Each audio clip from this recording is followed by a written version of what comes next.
กำลังตีโค้งอยู่กำลังตีโค้งอยู่กลับคืนกลับคืนกลับคืนเร็วตีโค้งตีโค้งเอาแล้วจะไปไหนอีกอะเนี่ยไม่ยอมกลับไม่ยอมกลับโอ้เฮ้ยไม่ยอมกลับเอาไม่กลับจะไปไหนอีกวะเนี่ย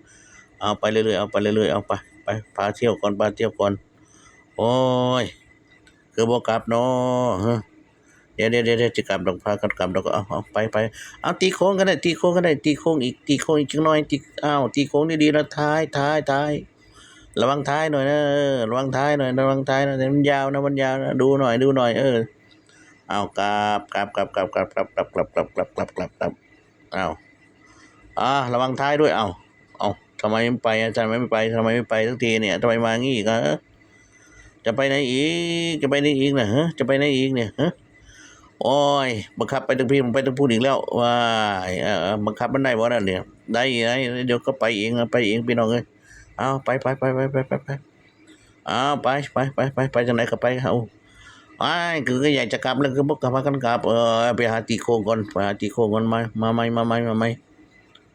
เดี๋ยวค่อยมาเอาไปไปเลยผู้โดยสารโปรดทราบเรือแซงอีกแล้วผู้โดยสารโปรดทราบเอาอันนี้มันยุ่งยากยังก็ในน้ำกูนี่แหมฮะกูจะพาไปตรงพุ่น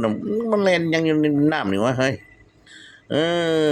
กูจะไปสะดวกเองจังหน่อยก็ได้โอ้โหเชิดหน้ามาแล้วโอ้ขึ้นได้บ่เนาะโอ้ยเอายกหัวนะโอ้ขึ้นบ่เนาะโอ้จักแล้วขึ้นบ่ได้แล้วเด้อไปเอาพี่น้องเอ้ยไปอีกแล้วเอาโอ้โหเร็วเต็มที่สปีดเต็มที่ขึ้นบ่เนาะเอาขึ้นแน่เอาขึ้นคือ